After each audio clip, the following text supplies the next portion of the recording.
I'm Mike Uyak. I love to try new things, and I've had culinary adventures all around the world as well as right at home. I've had really wonderful food, as well as some really horrible food. I'd like to share some of my adventures with you, and we'll see if I have what it takes to fix whatever goes wrong. This is Recipe Redemption.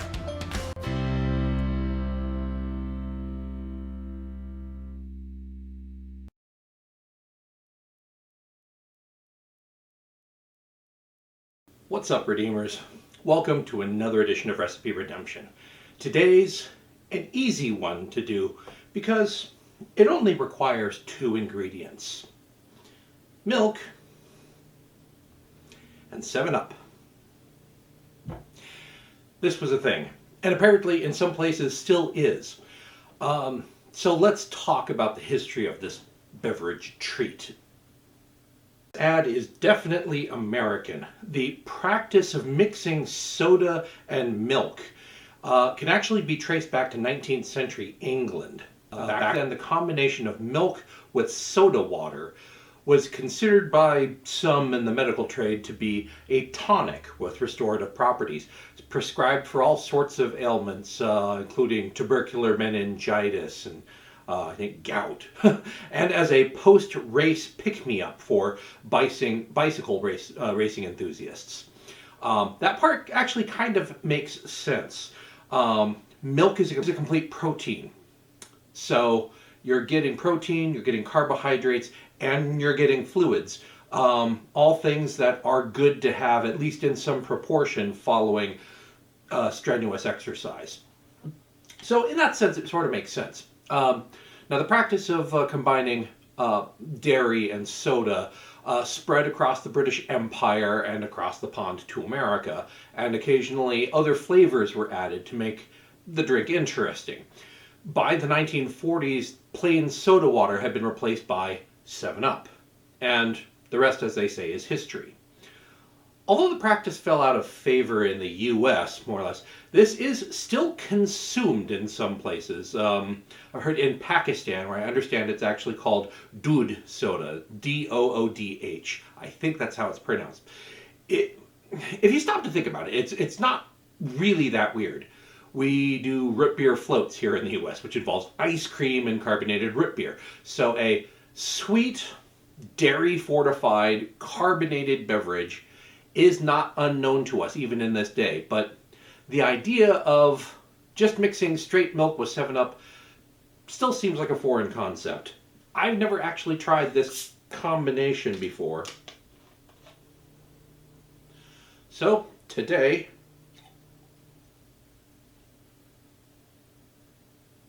we're doing it. Still continues to look like milk. Ooh, it's foaming. Ooh.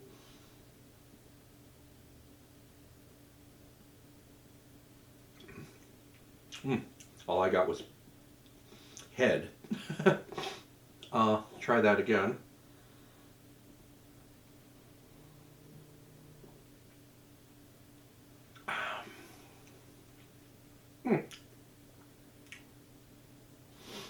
I'm not sure there's a redemption for this. Firstly, because it didn't need one. The smoothness of the dairy tames some of the sweetness and acidity of the soda, while the carbonation of the soda helps cut through the richness of the milk fat. And somehow, there's a little bit of curdling going on, but not a whole lot. I'm sure if I let this sit for long enough, that is one thing you have to know, is this is not something that you can make ahead. You make it and enjoy it right away, or otherwise you're going to get flat soda with cheese curds floating in it. But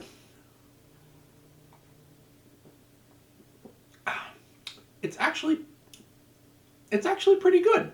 This is a cool, refreshing beverage that is easy to digest unless you're lactose intolerant, in which case this might cause you problems, and is even recommended as a home remedy for those suffering from acid reflux. So really the only thing to do here, if you're still freaking out about the combination, is to try some others. doing things like using almond milk or coconut milk for that matter. You have make almost sort of a 7-Up lassi. Or switch to the aforementioned root beer and sort of make a, it's not a root beer float anymore because you're not using ice cream, but a little bit less sugar if you're just putting milk into it, or other colas, or other flavoring things like mint. Be worth trying. Let me know if you've ever tried any of that stuff.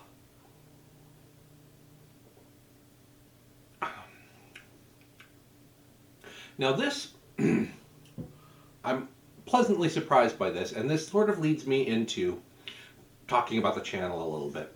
There were, in the past, there were recipes that I came across, and I've done several videos on those, that I decided I was not going to try to redeem.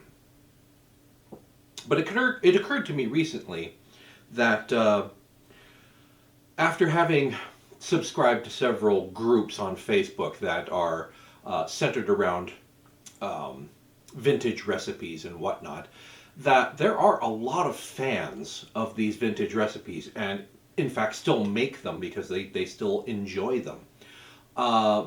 So there are some that I decided were too easy to redeem because all it would take is just to replace one ingredient. Some of them were I didn't really need redeeming per se because they were perfectly fine. They were just presented badly. And then there were ones that were irredeemable, that there's just nothing I could do that I could think of to improve upon it. It's just, other than just never make it because it's that bad. And there's not really anything you can do with the idea to make it palatable. However, in that last category, there are things that, like this, are simple enough to do, and they end up actually being halfway decent. Am I going to line up for 7-Up and milk? No. But as an idea, it's not half bad. It doesn't require redeeming, but it deserves to be tried at the very least. So that's what I'm going to start doing. Some of these recipes, I'm not going to bother trying to redeem them because there's nothing to redeem. But they're unusual enough that it bears doing anyway. And who knows? I may find something that's my new favorite dish.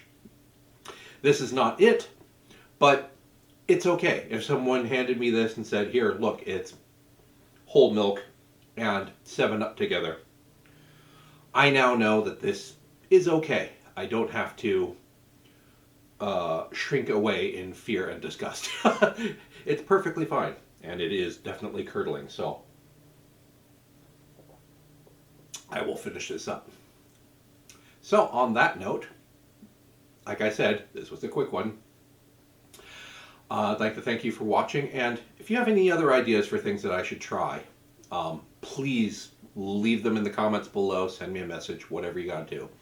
And don't forget to like and subscribe, you know the drill. I'll see you next time here on Recipe Redemption. Bye now.